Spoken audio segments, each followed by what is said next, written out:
Hay micrófonos, ¿verdad? Lo tiene en la cámara. Lo tiene en la cámara. ¿Ya oíste que se oye bien?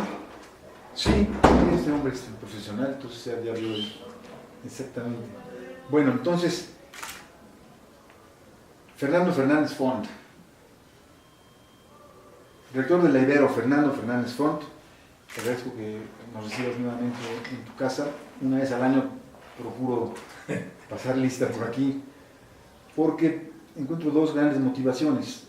Una, esta mirada profunda a la que estás obligado por tu trayectoria personal, y otra por esa mirada que no puede contemplar tu propia actividad sin mirar a la realidad y retratarse en ella y confrontarte en ella. Eso a mí me parece que me parece fundamental para entender a una persona que cumple un papel muy destacado en Puebla por las cosas que dice y por las cosas que hace. Yo resumí el quinto informe, lo cabeceé así, por un humanismo social comprometido. Y tú arrancaste ese discurso con una pregunta del jesuita Gorostiaga. Sí. ¿Cuánta pobreza aguanta una democracia? Y con esa pregunta arranco la conversación. ¿Cuánta? Pues la verdad es que cada vez menos. O sea, cuando te das cuenta, y de eso estoy convencido, de que cada vez el extremo, los extremos se van separando cada vez más entre los que todo lo tienen y los que nada tienen. Entonces es evidente que ese peso, esa carga que está teniendo la inmensa mayoría de la gente, tiene que tronar en algún momento. O sea, ¿cuánta pobreza tiene que aguantar nuestra democracia? Pues desgraciadamente hasta que se rompa la misma democracia. Es decir, nosotros como que de alguna manera pensamos que, o bueno, alguna vez yo lo dije, hace como 3 años, 4 años, que estábamos en un estado fallido de derecho. O sea, que era un fracaso nuestra sociedad, nuestro estado, y que cada vez estábamos con una bomba de tiempo que era muy fácil que en un momento explotara. Y entonces como que de eso dices, ay, pues el rector está exagerando. Pero a la hora que vemos la situación, simplemente abre los ojos a lo que está pasando, no vayamos más lejos, aquí en Puebla, ¿no? O sea, el grado, fíjate, termino también el discurso con aquella frase que me parece hermosa de Ernesto Sábato. Hay que recuperar el humanismo perdido. O sea, es como una última llamada, aunque no me gusta esa frase por el libro ese que hay por ahí, pero hay que recuperar el humanismo perdido. O sea, no puede ser que la gente se goce incendiando a dos personas, por más culpables que sean. A ver, yo sobre ese tema la semana pasada también escribí un texto en el que hablo de la derrota de Dios y la derrota del humanismo. Es decir, si lo ve uno en perspectiva histórica, hemos pasado de la necesidad de Dios a la necesidad del ser humano como explicación del mundo. Cuando ves eventos como este, o cuando constatas en el día a día esta brutal violencia, pero en muchos ámbitos, Fernando, yo hacía un equivalente entre el sicario, el empresario concentrador de riqueza, y el gobernante acumulador de poder. Puedo decir el empresario acumulador de riqueza y de poder, y el empresario, y el gobernador, y el gobernante, que son ya una revoltura, sí, son lo mismo. Sí. Pero hemos roto todos los límites, Fernando. Y ahora que tú lo planteas así, la sociedad, creo yo, ante un estado fallido como este, no mira para muchos lados a encontrar auxilio. Y instituciones como esta, las universidades, no solo esta universidad particular de la Compañía de Jesús, que puedo ver la UNAM o la propia UAP, son asideros a donde podemos voltear para decir, oigan, ¿por dónde? ¿Tú lo ves así? Sí, ahora el problema también en esa frase, donde Gorostiaga menciona que cuánta pobreza puede aguantar nuestra democracia, también hace una crítica muy fuerte a las universidades. Y él se pregunta, ¿qué no serán las universidades las mismas que están ocasionando el problema que quieren solucionar? Y me parece que tiene un sentido profundo enorme, porque es justo de lo que estamos hablando. O sea, las universidades han formado a esta clase política, a esta clase empresarial, a esta clase industrial, que ha favorecido la acumulación inmensa, infinita de riqueza.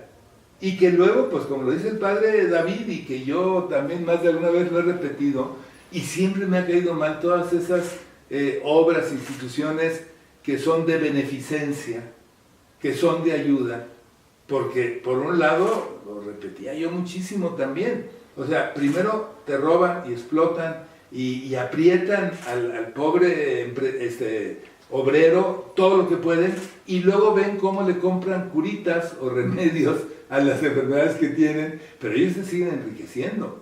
Entonces, ¿cómo puedes explicar que sea una clase que ha ido a la universidad, que ha ido y que la universidad tiene un sentido social proeminente? O sea, la universidad es la posibilidad que prepara a las personas para que construyan la sociedad, para que tengan más elementos para una buena sociedad. Y sin embargo, el resultado ha sido al revés. Entonces, por eso hablamos del fracaso de las universidades y de la necesidad de repensarlas. Es decir, ¿dónde hemos fracasado? ¿Por qué el resultado de la universidad, de la gente preclara, la gente que debería ser el faro orientador de esta sociedad para provocar más la justicia, la democracia, la igualdad, no lo está haciendo? ¿Por qué no tienen, lo que tú decías ahora me parece exacto, o sea, tan doloroso es ver a un par de personas pues incendiadas por los propios compañeros, como ver al dueño de las minas contaminando de cianuro los ríos en el norte de Sonora, a la rea?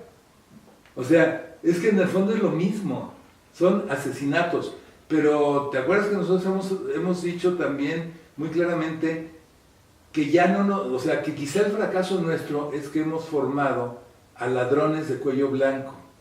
O sea, personas que no te roban, no asesinan, no secuestran, no andan con pistola, pero tienen un subproducto que ha llevado justamente a la muerte, pero ellos se lavan las manos porque ellos no hacen nada malo, ellos viven la ley, ellos cumplen la ley. Aquí hay dos aristas que quiero tratar en esta conversación. Una es el papel de la Compañía de Jesús, porque digamos que se pone la soga al cuello, es decir, asume esta realidad brutal y dice yo quiero transformarla.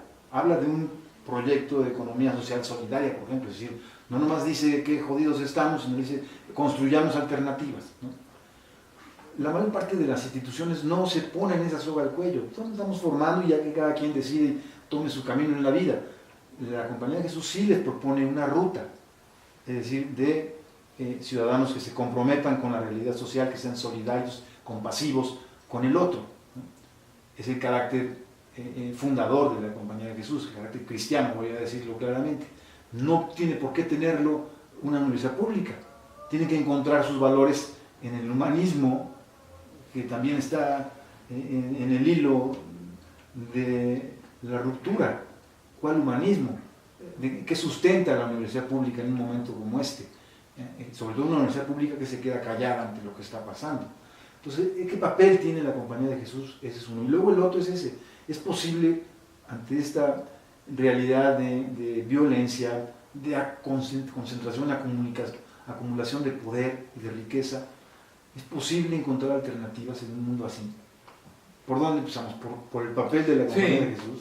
Sí, pues como quieras, pero, o sea, yo creo que la Compañía de Jesús desde el tiempo de San Ignacio formuló una cosa. San Ignacio al principio, lo sabes bien, no había concebido dedicarse a la educación. O sea, lo que había concebido es decir, ir por todo el mundo para llevar esa experiencia de ejercicios espirituales que él encontraba, que había detectado la clave para ver cuáles eran los afectos que te movían para tomar una decisión. Si eran afectos desordenados, entonces tú ya no eres libre, porque son los afectos los que están mandando en ti. Si tú manejas y conoces esos afectos, entonces puedes ser libre. Y si puedes ser libre, puedes escuchar la voluntad de Dios o puedes escuchar la necesidad del otro. Es decir, porque estás fuera de ti mismo, porque has roto como ese ego en el que nos encerramos muchos, ¿no? Entonces San Ignacio dijo, esto lo tengo yo, es una riqueza enorme que he descubierto en los ejercicios y tengo que compartirla con todo el mundo, ¿no? Y ese era su fin principal en un momento dado. Por ejemplo, ir a las cortes y decirle a los grandes reyes, mandamases, etcétera, ¿no? Es decir, pues vean desde dónde están optando y si están optando por el bien o no están optando por el mal. Pero al poco tiempo dijo, no basta eso, hay que educar a la juventud, es decir, no basta tratar de ir a evangelizar a las cortes, a los grandes poderosos de su época, sino formar una juventud de manera diferente. Y entonces tuvo una formulación que se me hace muy lúcida, ¿no? El que forme a la educación estará determinando la sociedad del futuro. Entonces, ese ha sido siempre el espíritu de la compañía, formar hombres libres que tomen decisiones sin esos afectos desordenados, que puede ser el ego, la necesidad de reconocimiento, de aplauso, necesidad de dinero, o sea, todas esas cosas que son probablemente básicas de los instintos más profundos del ser humano, pero que si no los manejas, te llevan a lo que ha pasado con esta gente, es decir, ellos creen que están haciendo el bien porque ayudan a construir un hospital, porque ayudan a construir un asilo, porque ayudan para un parque público, ¿no? Pero no se dan cuenta que su modo de generar la riqueza y de no repartirla está llevando a la muerte de muchísimos.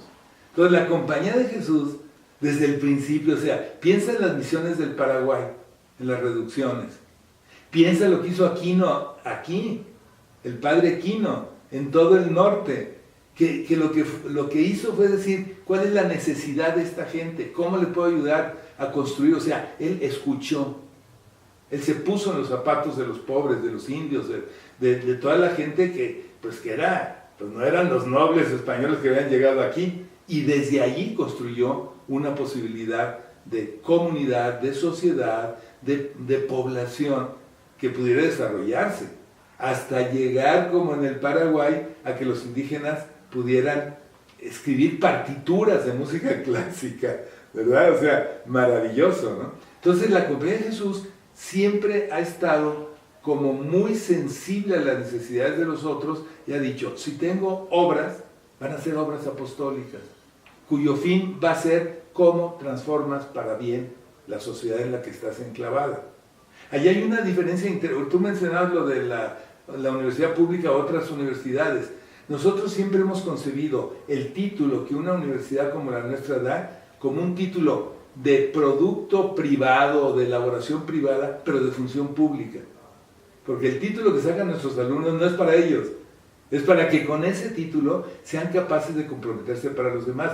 Pero hoy la universidad pública y muchas otras universidades, siendo, por ejemplo, la universidad pública de una gestión pública, con dinero público, los jóvenes salen con títulos privados, porque lo único que les interesa es escalar, subir de su postura, ¿no?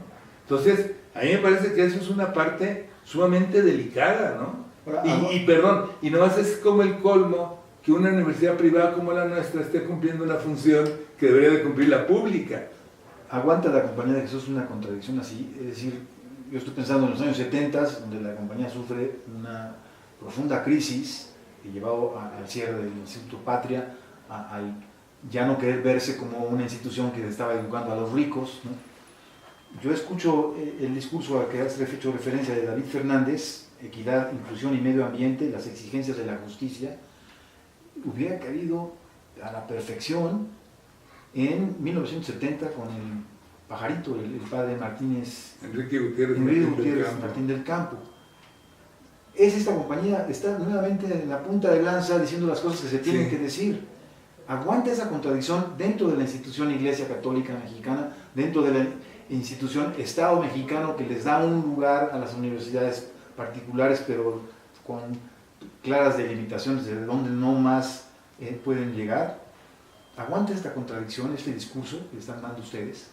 Mira, nada es impune en los tiempos actuales. Y eso te lo firmó Ellacuría. O sea, decir, aguanta la contradicción, pues entregando la muerte, la vida. O sea, pero eso no te quita el seguir manteniéndote en la contradicción, porque la contradicción o las polaridades también son fuente de crecimiento. O sea, cuando tú vives una sociedad determinada como esta, pero tienes un discurso como el de la Compañía de Jesús, eso se convierte en una contradicción. Pero esa contradicción te hace crecer, porque te permite, o más bien te lanza, acuérdate de un dicho latino, intellectus apretatus discurrit, ¿no? O sea, el entendimiento cuando lo aprietas es cuando más genera ideas, posibilidades, sueños, se imagina las cosas de manera diferente. Entonces, estoy yo en una universidad como esta, para no hablar en abstracto, con un discurso como este, y es obvio que la contradicción me puede llevar hasta que me cerraron la construcción de aquí a los 4 meses, con todos los papeles en regla, la construcción del gimnasio, por lo que yo estaba diciendo. O que a mí, cuando estaba en la primera época, por mis críticas a Marín, me quitaron una promesa de un apoyo de más de 20 millones de pesos, en donde el secretario de Economía me había dicho, el proyecto que estás haciendo para el IDIR, yo te lo respaldo y te lo voy a dar. Y después de las declaraciones se acabó. Por eso digo, o sea, no es impune lo que estás haciendo. Pero lo más maravilloso que se me hace a mí, y yo de eso estoy como saboreando, es decir, que nosotros no hemos perdido esa coherencia, y sin embargo, la gente nos sigue buscando y confiando a sus hijos. O sea, como que ahí es donde yo veo un reducto de esperanza, de ilusión en la gente, que dice, no me basta que mi hijo se forme y siga el proceso ordinario, sino lo que yo necesito es que mi hijo tenga un sentido de vida, que sea más allá de lo que puedes comprar con dinero, disfrutar con dinero, tener con dinero, viajar con dinero. Es decir, aquí hay otra cosa. Entonces, si la universidad le dominara la parte negativa de la contradicción, pues ya nos hubiéramos quedado sin alumnos. Está bien. Bueno, nomás te digo otra cosa que me parece importante lo que decías también. Los años 70 se caracterizaron por una fractura del modelo de desarrollo y de apostolado que la Compañía de Jesús tenía. Es decir, hay que formar a personas buenas. No había más. Y empezó a aparecer en la compañía un grupo de gente que decía, es que desde la clase que tiene todos los beneficios no va a ser posible el cambio. Entonces el cambio tiene que venir desde abajo. Entonces entró una contradicción muy fuerte entre los mismos jesuitas, entre los que se dedicaban a la universidad y los que se dedicaban a la educación popular. Los que estaban con las clases más beneficiadas y los que estaban con las clases más pobres y marginadas, ¿no? Y a cabo de tiempo la contradicción se aceleró tanto que parece como si hubiera explotado. ¿Y qué fue lo que explotó? El modelo anterior de concepción apostólica que teníamos. Es decir, hoy en día la universidad se concibe a sí misma como el espacio para impulsar la fe y la justicia. Antes, ¿cuál era el concepto de la universidad? Bueno, el diálogo entre fe y cultura, entre ciencia y fe, ¿te fijas? O sea, eran esquemas totalmente inocuos, apolíticos podríamos decir, que no les interesaba cuál era el fin de las personas con tal de que fueran buenas, ¿no? Buenas, como te digo, que no roban, no bla, bla, bla, ¿no? Pero todo el subproducto de pobreza y de miseria se fue generando en ese momento. Entonces ahora es bien interesante que los jesuitas, en lugar de pelear haciendo el bien, porque ayudan a construir un hospital, porque ayudan a construir un asilo, porque ayudan para un parque público, ¿no? Pero no se dan cuenta que su modo de generar la riqueza y de no repartirla está llevando a la muerte de muchísimos. Entonces la Compañía de Jesús, desde el principio, o sea, piensa en las misiones del Paraguay, en las reducciones. Piensa en lo que hizo Aquino aquí, el padre Aquino, en todo el norte, que lo que hizo fue decir, ¿cuál es la necesidad de esta gente? ¿Cómo le puedo ayudar a construir? O sea, él escuchó, él se puso en los zapatos de los pobres, de los indios, de toda la gente que no eran los nobles españoles que habían llegado aquí, y desde allí construyó una posibilidad de comunidad, de sociedad, de población que pudiera desarrollarse, hasta llegar, como en el Paraguay, a que los indígenas pudieran escribir partituras de música clásica, ¿verdad? O sea, maravilloso, ¿no? Entonces la Compañía de Jesús siempre ha estado como muy sensible a las necesidades de los otros y ha dicho, si tengo obras, van a ser obras apostólicas, cuyo fin va a ser cómo transformas para bien la sociedad en la que estás enclavada. Allí hay una diferencia, tú mencionabas lo de la universidad pública a otras universidades. Nosotros siempre hemos concebido el título que una universidad como la nuestra da como un título de producto privado, de elaboración privada, pero de función pública. Porque el título que sacan nuestros alumnos no es para ellos, es para que con ese título sean capaces de comprometerse para los demás. Pero hoy la universidad pública y muchas otras universidades, siendo, por ejemplo, la universidad pública de una gestión pública, con dinero público, los jóvenes salen con títulos privados, porque lo único que les interesa es escalar, subir de su postura, ¿no? Entonces, a mí me parece que eso es una parte sumamente delicada, ¿no? Y nomás es como el colmo que una universidad privada como la nuestra esté cumpliendo una función que debería de cumplir la pública. ¿Aguanta la Compañía de Jesús una contradicción así? Es decir, yo estoy pensando en los años 70, donde la compañía sufre una profunda crisis que llevó al cierre del Instituto Patria, al ya no querer verse como una institución que estaba educando a los ricos, ¿no? Yo escucho el discurso al que has hecho referencia de David Fernández, equidad, inclusión y medio ambiente, las exigencias de la justicia, hubiera cabido a la perfección en 1970 con el pajarito, el padre Martínez, Enrique Gutiérrez Martín del Campo. Es esta compañía, está nuevamente en la punta de lanza diciendo las cosas que se tienen que decir. Aguanta esa contradicción dentro de la institución Iglesia Católica Mexicana, dentro de la institución Estado Mexicano, que les da un lugar a las universidades particulares, pero con claras delimitaciones de dónde no más pueden llegar. ¿Aguanta esta contradicción, este discurso que están dando ustedes? Mira, nada es impune en los tiempos actuales. Y eso te lo firmó Ellacuría. O sea, decir, aguanta la contradicción, pues entregando la muerte, la vida. O sea, pero eso no te quita el seguir manteniéndote en la contradicción. Porque la contradicción o las polaridades también son fuente de crecimiento. O sea, cuando tú vives una sociedad determinada como esta, pero tienes un discurso como el de la Compañía de Jesús, eso se convierte en una contradicción. Pero esa contradicción te hace crecer, porque te permite, o más bien te lanza, acuérdate de un dicho latino, intellectus apretatus discurrit, ¿no? O sea, el entendimiento cuando lo aprietas es cuando más genera ideas, posibilidades, sueños, se imagina las cosas de manera diferente. Entonces, estoy yo en una universidad como esta, para no hablar en abstracto, con un discurso como este, y es obvio que la contradicción me puede llevar hasta que me cerraron la construcción de aquí a los 4 meses, con todos los papeles en regla, la construcción del gimnasio, por lo que yo estaba diciendo. O que a mí, cuando estaba en la primera época, por mis críticas a Marín, me quitaron una promesa de un apoyo de más de 20 millones de pesos, en donde el secretario de Economía me había dicho, el proyecto que estás haciendo para el IDIT, yo te lo respaldo y te lo voy a dar. Y después de las declaraciones se acabó. Por eso te digo, no es impune lo que estás haciendo. Pero lo más maravilloso que se me hace a mí, y yo de eso estoy como saboreando, es decir, que nosotros no hemos perdido esa coherencia, y sin embargo, la gente nos sigue buscando y confiando a sus hijos.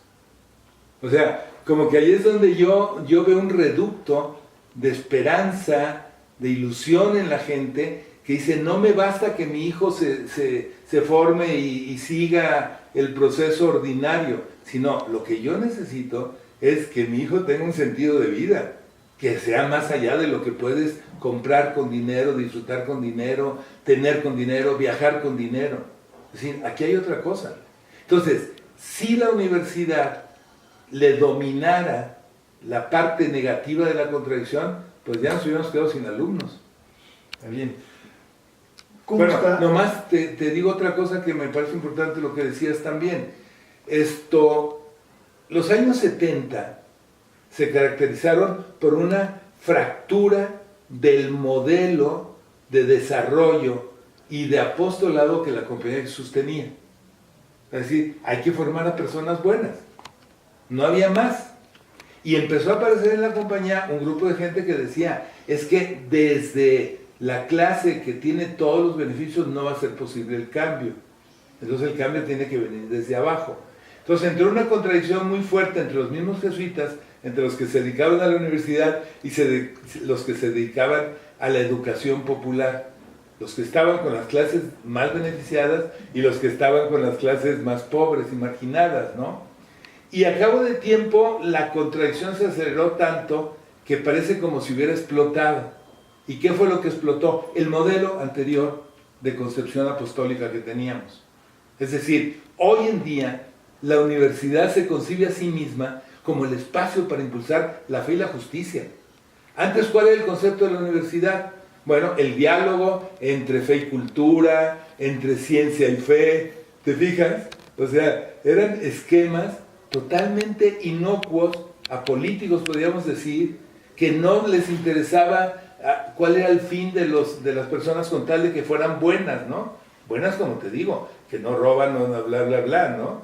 Pero todo el subproducto de pobreza y de miseria se fue generando en ese momento. Entonces ahora es bien interesante que los jesuitas, en lugar de pelear con la universidad porque no está del lado de los pobres, lo que hicimos de alguna manera es formular de manera diferente el quehacer de la universidad. Diciendo, la universidad al estilo de Yacuría, al estilo del Pitorro Gorostiaga, al estilo de Luis Ugalde, tiene que ser una instancia crítica, tiene que ser una instancia que tenga la inteligencia universitaria para descubrir cuáles son las contradicciones que estamos viviendo como sociedad. Y eso es lo que el padre David ha hecho magistralmente. Él lo que hace es develar una ideología, que en nuestro tiempo estudiamos mucho el tema de la ideología, una ideología que justifica una serie de procedimientos que van a final de cuentas a generar esta contradicción, pero los pintan de un color rosa maravilloso en la vida. O sea, ellos están haciendo el bien. Entonces, hoy la Compañía de Jesús, con esa herencia de la opción radical por los pobres, transformó la ideología, transformó en sentido positivo la ideología, es decir, los contenidos teóricos y la finalidad de la misma universidad. Entonces, hoy en día la universidad está haciendo algo que yo nunca logré hacer. Cuando yo viví en Ciudad Nezahualcóyotl, cuando viví en Guadalajara, en el Cerro del Cuatro, cuando he vivido en miles de partes ahí, pues yo luchaba igual que ahora, pero mi voz, ¿quién la escuchaba? Hoy la universidad es capaz de generar una voz, y no solo yo, sino los académicos, las propuestas, en donde dices, hoy en día, creo que tú lo has confirmado de alguna manera, el peso que tiene la universidad es fundamental, la universidad es escuchada, no es una universidad patita, no es una universidad vendida al sistema, es una universidad que está de veras apostando por un cambio y por una realidad diferente. Pero, nomás termino con esto, no es solo una crítica despiadada, sino una generación de alternativas muy interesantes. Que a lo mejor tenemos que pasar toda una generación o no sé cuánto, pero cuando menos estamos apostando por algo, ¿no? En la coyuntura actual de Puebla, ustedes han impulsado ese consorcio universitario, que desde mi punto de vista ha sido muy valioso desde la perspectiva de que ha planteado una serie de dinámicas, particularmente, por ejemplo, alrededor del medio ambiente, pero que en otras se ha quedado pues corta, ¿no? Como digamos, dinámica de denuncia de lo que está ocurriendo. No hemos podido, por ejemplo, revertir el comportamiento de un Congreso agachado con un gobernador, y las consecuencias de eso han sido extremas en los últimos 8 años, y muy más para atrás, o sea, porque la dinámica de Moreno Valle ya venía, no es nueva, ha sido el procedimiento con el que los gobernadores han mantenido un control, teniendo el control de los procesos judiciales y teniendo el control de los procesos legislativos. Los demás se les da por añadidura. ¿Es posible vislumbrar un cambio ahorita en esta perspectiva de cambio de gobierno, de llegada de un régimen, vamos a llamarle distinto, a lo que no es ni el PRI ni el PAN, ¿no? Aunque hay muchísimos interrogantes al respecto? ¿Es posible ver en los próximos meses una transformación, una mucha mayor fuerza de instituciones como esta que ustedes han querido crear, un colectivo de universidades que diga, oigan, es por aquí, rutas estratégicas, problemas visualizados en colectivos? ¿Posible? Mira, yo creo que cuando menos lo queremos intentar. Al ser universidades en el fondo ideológicamente tan distintas y con objetivos diferentes, aunque el objetivo abstracto es lo mismo, no es posible tener una base común y un entendimiento absoluto en todos los planteos. Y desde el principio a mí me ha gustado porque lo hemos dejado así. O sea, hay cosas en las que podemos estar juntos y nos vamos a juntar, y otras cosas en que no. Y entonces nadie nos obliga, sino más bien es convocatorias en las que estamos de acuerdo para temas comunes que nos parecen sensatos a todos, ¿no? Por ejemplo, cuando fue el problema de la elección, el 1 de julio aquí, que hubo asesinatos, asaltos, robo de urnas, todo lo que sabemos, ¿no? Entonces yo inmediatamente con otro grupo, incluso de intelectuales, firmamos una carta que denunciaba todo este proceso. No quién había ganado, quién había perdido, no nos interesaba eso, sino que un proceso democrático se había ensuciado cuando en el resto del país, cosa rara, hasta en el Estado de México, hasta en Guerrero, se había salido bien. Bueno, y yo les dije, vamos a firmar esa carta, y nadie la quiso firmar, más que yo. Pero nadie me dijo, no la firmes, ¿cómo? Mira, que te puedes arriesgar, ¿no? ¿Y por qué es que no la firmaron? Bueno, pues porque yo creo que a final de cuentas, hacia donde se iba orientando la elección, pues ellos decían, a lo mejor nos conviene, o a lo mejor está bien, o no nos queremos echar a nadie encima. O sea, yo si te diste cuenta, quedé mal por ambos lados, ¿no? Porque cuando hice un comentario de que probablemente los argumentos que estaba presentando Barbosa no eran suficientes, porque no lo eran, y se han demostrado, entonces Barbosa me dijo, ya estás vendido con Marta Erika. Y obvio que Marta Erika no lo ha dicho, pues, incluso ahora después del informe mandó un tuit felicitando, no sé. Pero obvio que para los de Marta Erika yo estaba boicoteando el proceso electoral, ¿no? Pues bueno, pues sí. ¿Tienes una idea de cómo va a acabar? No, es que, no sé, hay muchos intereses en juego y mucho dinero en juego. Entonces, es probable que se quede así como está, pero no sé, el Tribunal Superior de la Federación no se ha, el electoral no se ha definido, ¿no? Y el de aquí, pues habrá que se defina, pues va a ver qué sucede con el otro, en fin, la elección está impugnada, pero qué vaya a pasar, quién sabe, ¿no? Ahora, volviendo a tu pregunta, esto es obvio que una de las cosas que sí nos hemos juntado todos es para denunciar lo amañado del Congreso. Entonces, creo que nosotros ahí podemos tener y debemos de tener una participación muy activa, porque no porque todo sea Morena, ya se van a solucionar los problemas. Lo vimos ahora en el Senado de la República con lo del verde, con Manuel Velasco, ¿no? Patético. Entonces dices, es como cuando el Peña Nieto dijo que ya era el nuevo PRI y nombró a 8 gobernadores que resultaron una panda de sinvergüenzas. Es el nuevo PRI. Ahora podemos decir Morena es la nueva alternativa.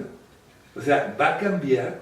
¿O hasta dónde? Entonces, el otro día hablando con una persona me decía, no podemos dejarle todo el proceso anticorrupción, de transformación de la sociedad, solo a los políticos. O sea, como sociedad necesitamos estar pisando fuerte para exigir lo que las urnas le exigieron a todos los que salieron electos, ¿no? Es decir, la universidad, y particularmente la Ibero, es ahorita el mejor instrumento de denuncia social que tenemos. Se ha aprobado en los últimos 4 años en el estado de Puebla. ¿Tienes respaldo? ¿Sientes el respaldo de tu comunidad? Sí. De la comunidad de financiadores, los grupos... Mira, lo que te puedo decir es, hacia el interior de la universidad, o sea, interior entiendo, el grupo de administrativos, académicos, un respaldo total. O sea, yo no siento, bueno, habrá gente que no esté tan de acuerdo, más, menos, pero así que, a lo mejor me equivoco, pero que haya una grilla. Haz de cuenta con esos grupos que están diciendo, a ver a qué horas tumbamos el rector, y lo que está diciendo, cuando menos no se han manifestado, no puedo decir no hay, pero la impresión que me da por las reacciones, mira, yo estoy convencido que cuando tú haces un evento público, o sea, general para toda la universidad, y la gente no asiste, está demostrando una dificultad de comprensión, un rechazo, ¿no? Y mira, deberías ver, por ejemplo, tenemos la partida de la Rosca de Reyes, es una estupidez al inicio del curso. Se llena el espacio. La cena de maestros, la cena de fin de curso, los eventos aquí, por ejemplo, el doctorado a Leonardo Boff, y ves que la gente pues está como contenta, como satisfecha. Y digo, bueno, eso es fundamental. Y los mismos jóvenes, o sea, no puedes decir todos, ni mucho menos, pero más de alguno me ha dicho, qué bueno que usted es coherente con lo que está diciendo, no solo lo que dice, sino lo que va haciendo.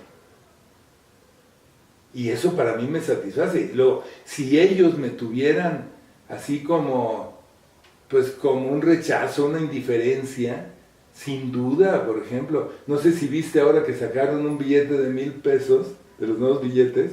De 500, ¿no? No, bueno, de 1,000, lo sacaron, pero en los memes. Ah, ya. Y entonces quitaron a Benito Juárez y me pusieron a mí.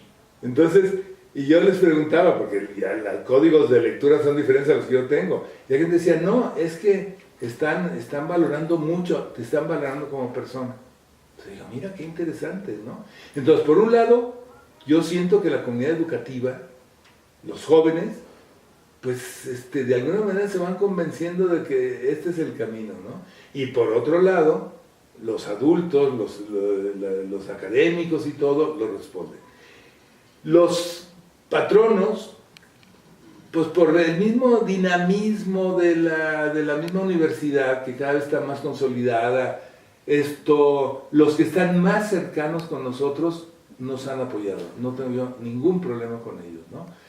Otros, la inmensa mayoría, pues nomás viene a tomarse la foto el día que hay un evento, ¿no?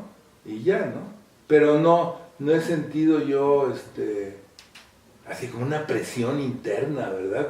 Ahora, lo que te digo, los patronos aquí no es lo mismo que los patronos en la UPAEP, por ejemplo, ¿no? O sea, que ellos son los dueños y últimos, y entonces lo que ellos dicen se tiene que hacer. Acá no, acá hay como una identidad con el espíritu de la Compañía de Jesús. Y eso me encanta, ¿no? ¿Aquí no se hace lo que dicen los jesuitas? ¿O no se hace solo lo que dicen los jesuitas? Sí, o sea, ¿por qué? Porque los jesuitas no hablan, sino es desde los grupos colegiados.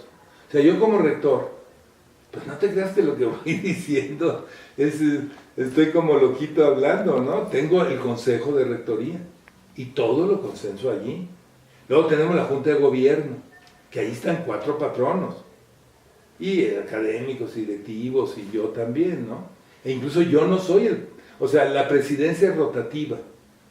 Entonces yo ahorita no soy el presidente de la junta de gobierno, y ahí se toman las decisiones. Entonces, yo digo, ¿se hace lo que dicen los jesuitas? Pues sí, no, porque si no se hiciera, entre comillas, pues el provincial a lo mejor nos sacaría de aquí, o haría una cosa, ¿verdad? Se cuenta que se empezaran a hacer esto, como una ideología súper neoliberal, en donde empezáramos a aplaudir a los grandes capitales, y ese sea nuestro modelo, etcétera, ¿no? Pero no ocurre a la inversa, de que vean a la institución muy a la izquierda, muy radical. No Dentro de que- la propia compañía. No, dentro de la compañía, o sea, si dices tú, los jesuitas afuera, pues no, porque si fuéramos los únicos, pues a lo mejor dirían que pase la Ibero Puebla, ¿no? Pero tienes a México, la Ibero de México con David, y que ese tiene una voz justamente por el peso de la Ibero de México, tiene una voz nacional ya. O vas a Guadalajara, Pepe Morales. con el ITESO. Y dices tú, y ahorita va a entrar, fíjate, va a entrar Puros formados en esa crisis de los años 70. No, pero ahora entró un joven, Luis Arriaga, que fue el director del Centro PRO en uno de los momentos que más funcionó el Centro PRO. ¿Con Ayotzinapa? No, eso fue anterior a Ayotzinapa. No sé si te acuerdas de un par de indígenas que según eso detuvieron a unos policías y los acusaron de secuestradoras y las metieron a la cárcel y estuvo luchando y la sacaron. Y bueno, ¿A dónde va a ir el Luis? va a ser el rector del ITESO. El lector del ITESO. En fin, Entonces eso me parece, ¿qué te diré? Como estamos acuerpados. Y eso me parece muy importante. bueno, esta conversación trata de comprender un poco desde la Compañía de Jesús la visión que tiene de este mundo complicado en el que estamos.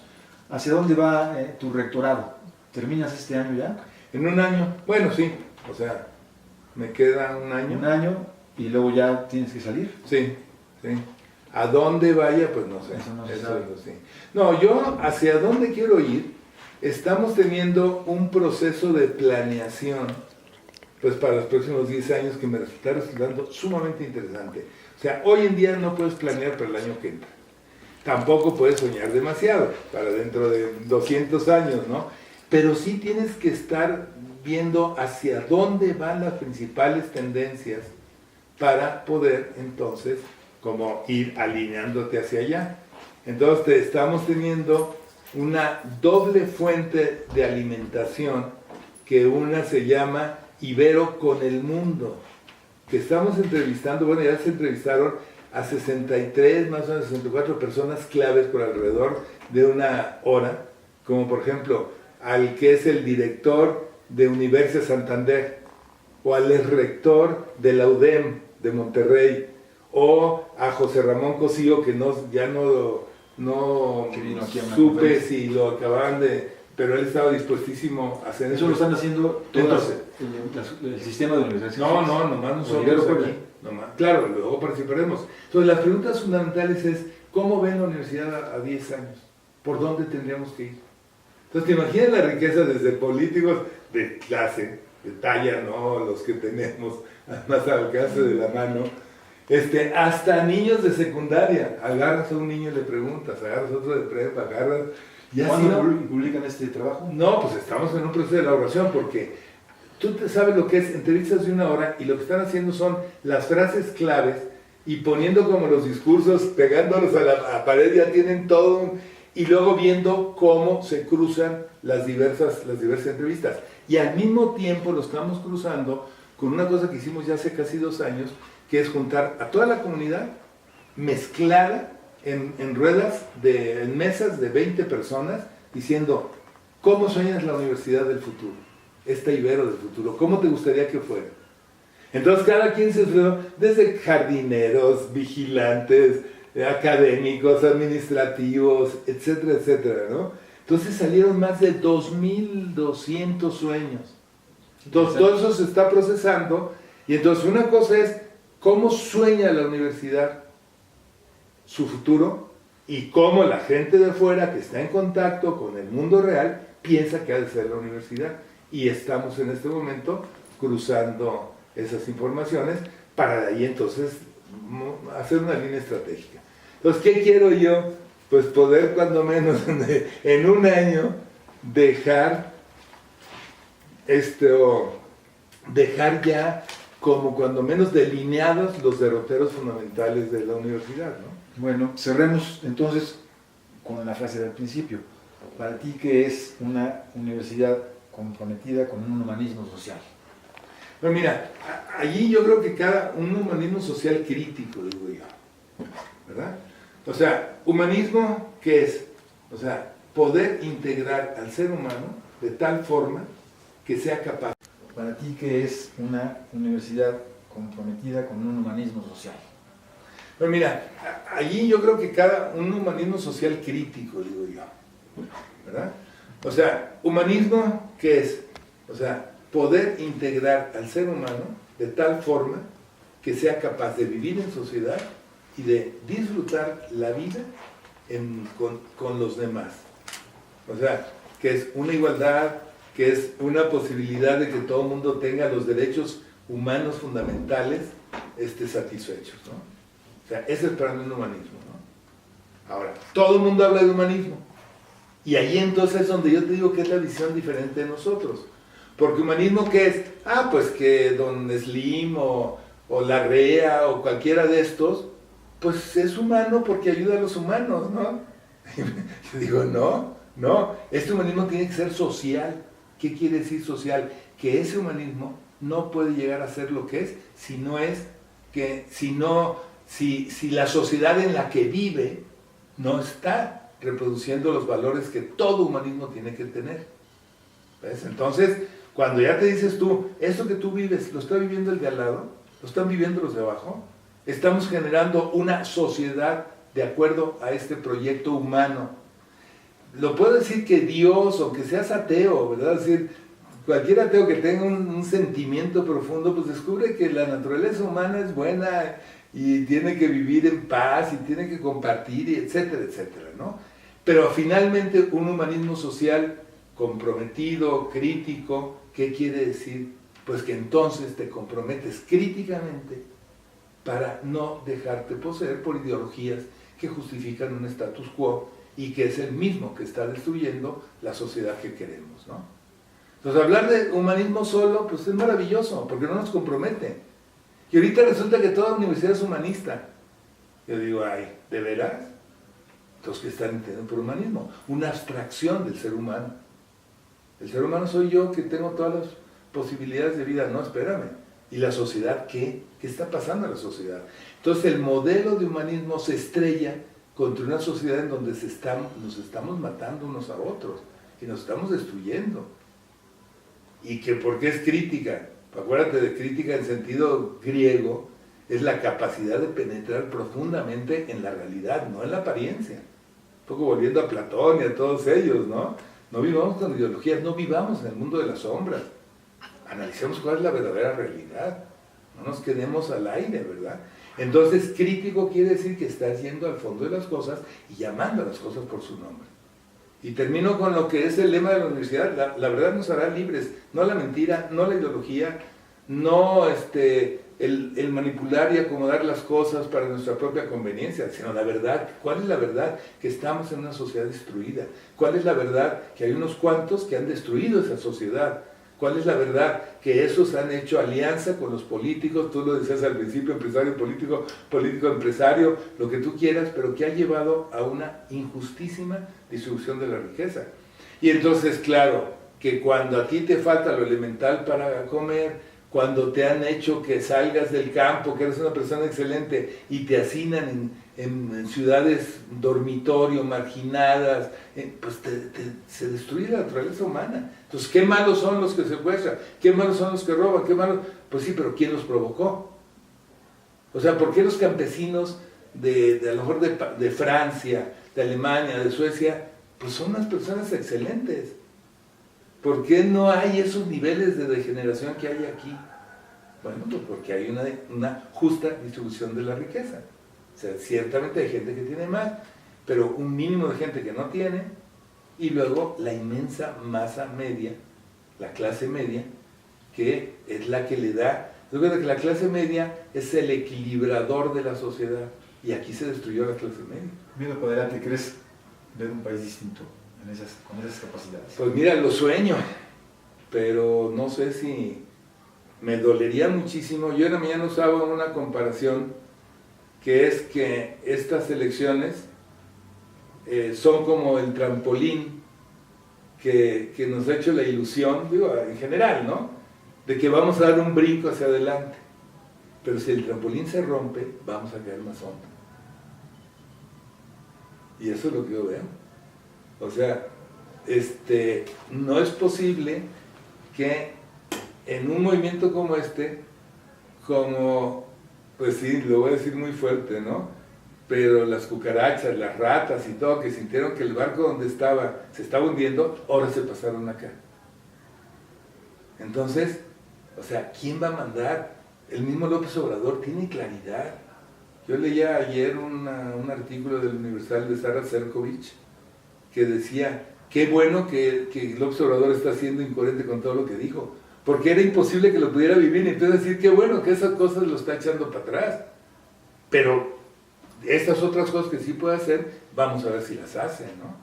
Bueno, y ahí yo creo que instituciones como esta, de la sociedad civil, son las que pueden respaldar un proceso social así. De otra manera yo no lo veo por dónde. Sí, pero sí es limitado, pero no creo, lo único que podemos perder, lo último que deberíamos de perder es la esperanza, ¿no? Bueno, con esa frase terminamos esta conversación con Fernando Fernández Font, rector de la Ibero, que nos ha recibido en su casa. Muchísimas gracias.